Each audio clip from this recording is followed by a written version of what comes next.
Guys, क्या आप भी क्रिएटिव बनना चाहते हो? क्या गाइस आप भी चाहते हो कि आप आइजक न्यूटन, अल्बर्ट आइंस्टाइन या फिर लियोनार्डो दा विंची की जैसे क्रिएटिव सोच पाओ? तो गाइस आखिर क्रिएटिव बना कैसे जाए? क्या क्रिएटिव सिर्फ वही लोग बन सकते हैं जो लोग एक आर्टिस्ट, म्यूजिशियन या फिर साइंटिस्ट के फील्ड से बिलोंग करते हैं? या फिर क्रिएटिव हम जैसे लोग भी बन सकते हैं? So, is the solution to this problem or not? Let's find out.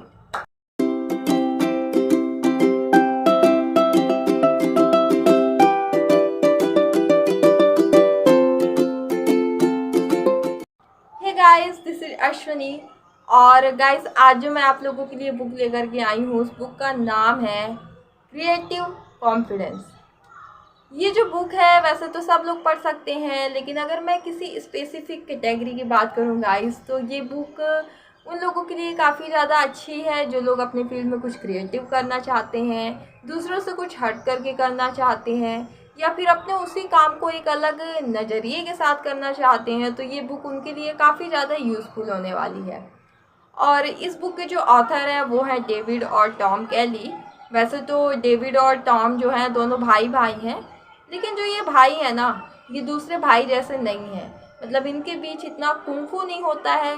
ये दोनों दोनों एक दूसरे को काफ़ी अच्छे तरह से समझते हैं, एक दूसरे के आइडियाज़ पर डिस्कस करते हैं।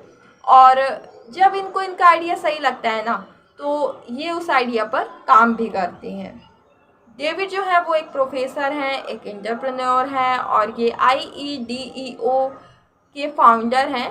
और ये जो इनकी कंपनी है वो ग्लोबल डिज़ाइन कंपनी है, और स्टैनफोर्ड यूनिवर्सिटी की एक डिज़ाइन इंस्टीट्यूट भी है।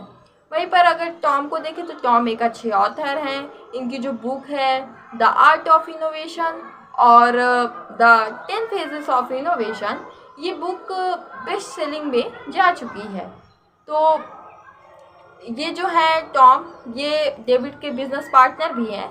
तो इनकी जो बुक है क्रिएटिव कॉन्फिडेंस, इस बुक में काफ़ी सारी स्टोरीज़ को इंक्लूड किया गया है। काफ़ी सारी स्टोरीज़ की हेल्प से हमें ये सिखाने की कोशिश की गई है कि हम किस तरह से खुद को क्रिएटिव बना सकते हैं, या फिर अपने फील्ड में हम कैसे कुछ क्रिएटिव कर सकते हैं। तो गाइस आज मैं इस बुक के मोस्टली 3 पॉइंट्स आप लोगों के साथ शेयर करूँगी जो मुझे काफ़ी ज़्यादा अच्छे लगे, और मुझे ये लगता है कि हम इन पॉइंट्स से काफ़ी कुछ सीख सकते हैं। तो हम इन पॉइंट्स की हेल्प से ये सीखने की कोशिश करेंगे कि हम खुद को कैसे क्रिएटिव बना सकते हैं। So let's started guys. तो गाइस जो इस बुक का फर्स्ट पॉइंट है वो है फ्लिप, मतलब कि from design thinking to creative confidence. इसमें एक डग नाम के व्यक्ति हैं जो कि एक हेल्थ केयर कंपनी में MRI मशीन बनाने का काम करते हैं।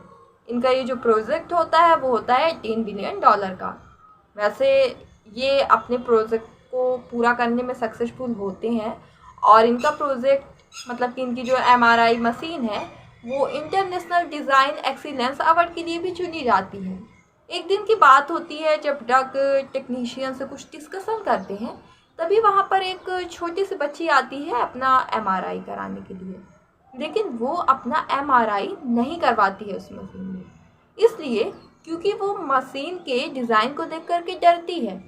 हालांकि बच्ची के माता पिता होते हैं उसके साथ, वो उसकी हिम्मत बढ़ाते हैं, लेकिन वो एक नहीं मानती है और वो वहाँ से चली जाती है। इस बात पर डक को काफ़ी बुरा लगता है, और वो फिर डिसाइड करते हैं कि उन्हें कुछ चेंज करने होंगे अपने मशीन में।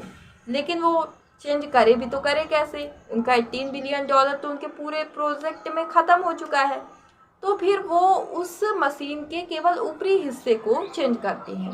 वो उस मशीन के ऊपरी हिस्से को एक पायरेट स्पेसशिप के जैसा बनाते हैं।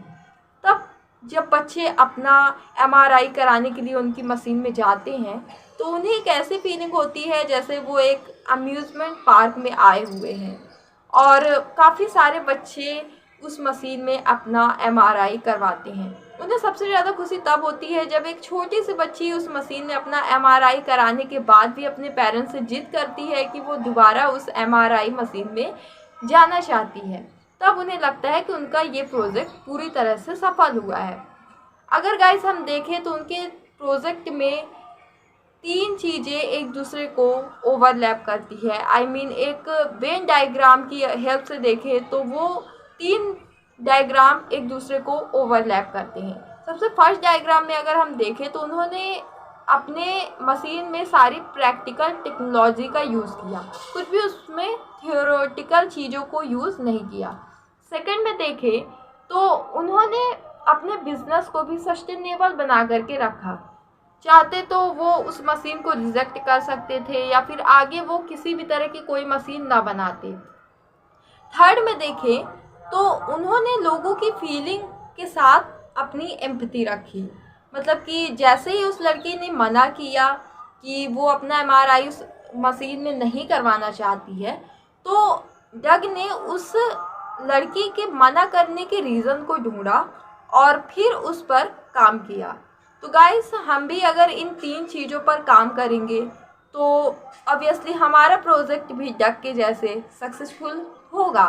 तो हम यहाँ से यही सीख सकते हैं गाइस। इसी के साथ गाइस हम अपने सेकंड पॉइंट की तरफ चलते हैं, जो कि है dare from fear to courage. इसमें एक अल्बर्ट बंडूरा नाम के प्रोफेसर हैं जो कि स्टैनफोर्ड यूनिवर्सिटी में प्रोफेसर हैं, और ये लोगों के सांप के डर को दूर करने में उनकी हेल्प करते हैं। वैसे प्रोफेशन इनका काफ़ी अजीब है। तो जिन लोगों को भी सांप से डर लगता है, जिन लोगों को सांप के डरावने सपने आते हैं, तो उनके डर को दूर करने में ये उनकी मदद करते हैं। आप इमेजिन कर सकते हो कि अगर आप अपने सांपों के डर को दूर करने के लिए मिस्टर बंडूरा के पास जाओगे तो वो आपके डर को कैसे दूर करेंगे। ये डर आपका 3 स्टेप में दूर करेंगे। सबसे फर्स्ट स्टेप में मिस्टर बंडूरा आपको अपने साथ एक रूम में लेकर के जाएंगे और वहाँ पर आप और मिस्टर बंडूरा, और वहाँ पर एक बोआ कंस्ट्रिक्टर नाम का सांप भी होगा। सेकंड स्टेप में बंडूरा आपको एक 1 वे मिरर में दिखाएंगे कि जो बोआ कंस्ट्रिक्टर सांप है वो एक आदमी के साथ है, मतलब कि एक आदमी के गले में लपटा हुआ है, उसके इधर उधर घूम रहा है। फिर बंडूरा आपसे पूछ सकते हैं कि अब आप बता सकते हैं क्या कि आगे क्या होगा। तो आप ये जवाब दे सकते हो सकता है आप ये जवाब दो कि ये जो सांप है उस आदमी को काट लेगा और ये आदमी मर जाएगा। लेकिन ऐसा नहीं होता है, वो बोआ कंस्ट्रिक्टर उस आदमी को नहीं काटता है। एंड थर्ड स्टेप में मिस्टर बंडूरा आपको अपने साथ कुछ और आगे लेकर के जाएंगे, उस बोआ कंस्ट्रिक्टर के पास लेकर के जाएंगे और आपको उस सांप को छूने के लिए कहेंगे, और आप डरते डरते उस सांप को छू लोगे। और जैसे ही आप उस सांप को छूते हो तो आपका सबसे बड़ा डर, जो कि सांपों का डर है, वो दूर हो जाता है। तो गाइस, हम यहाँ से ये सीख सकते हैं कि अगर हमारा भी किसी तरह का कोई डर है तो हम उसे किस तरह से छोटे छोटे स्टेप्स उठा करके दूर कर सकते हैं, जैसे मिस्टर बंडूरा ने सांपों के डर को दूर किया।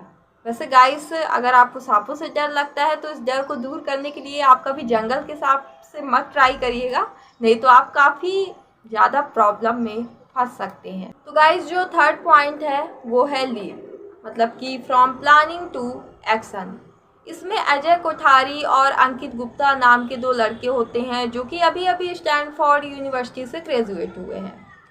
ये आईटी सेक्टर से जुड़े हुए होते हैं और इनके टाइम पर आईपैड नाम की चीज़ लॉन्च हो चुकी रहती है। तो ये अपना सारा टाइम मीन्स ज़्यादा टाइम कॉफ़ी कैफ़े में बिताते हैं। तो ये दोनों एक चीज़ ऑब्ज़र्व करते हैं कि लोगों को कॉफ़ी पीते समय न्यूज़ पढ़ना काफ़ी ज़्यादा अच्छा लगता है। तो ये डिसाइड करते हैं कि ये एक डेली न्यूज़ एप्लीकेशन बनाएंगे। तो ये अपनी न्यूज़ एप्लीकेशन का 4 दिन में प्रोटोटाइप डेवलपमेंट करते हैं और फिर लोगों के रिस्पांस देखते हैं कि लोग कैसा रिस्पांस दे रहे हैं। फिर उस पर और इम्प्रूव करते हैं और फिर इम्प्रूव करते करते करते करते ये अपनी परफेक्शन तक पहुंच जाते हैं। और इसका रिज़ल्ट ये होता है गाइस कि स्टीव जॉब्स खुद Apple world wide developers conference में पल्स न्यूज़ को खुद लॉन्च करते हैं, जिससे उन्हें काफ़ी ज़्यादा खुशी होती है और अक्षय और अंकित इस पल्स न्यूज को बाद में $90 मिलियन में बेच देते हैं। तो गाइस हम इस पॉइंट से ये सीख सकते हैं कि हमें अपनी प्लानिंग पर ही काम नहीं करते रहना है, हमें अपनी प्लानिंग पर एक्शन भी लेना है। ज़्यादातर ये होता है कि लोग प्लानिंग ही करते रह जाते हैं और उसे लॉन्च नहीं कर पाते हैं, वहीं पर कुछ लोग अपनी प्लानिंग को एक्शन में कन्वर्ट कर पाते हैं। जैसे कि न्यूटन का फर्स्ट लॉ है जो कि है a body it rest stage it rest, मतलब कि अगर कोई भी वस्तु स्थिर है तो वो तब तक स्थिर रहेगी जब तक हम उस पर कोई बाह्य बल नहीं लगाते हैं। तो गाइस हमें बाह्य बल तो लगाना ही होगा। तो गाइस ये थे क्रिएटिव कॉन्फिडेंस बुक के कुछ मोस्ट इम्पॉर्टेंट पॉइंट जो मैंने आप लोगों के साथ शेयर किए, एंड आई होप कि ये पॉइंट्स आप लोगों के लिए भी हेल्पफुल होंगे। और अगर आप लोगों को भी ये बुक रीड करनी है तो मैंने इस बुक का लिंक डिस्क्रिप्शन बॉक्स में दे दिया है, आप सब इस बुक को बाय करके रीड कर सकते हो। इसी के साथ मैं अभी के लिए आप सभी से अलविदा ले रही हूँ guys. Thanks for watching my video. Bye bye, see you soon and see you again.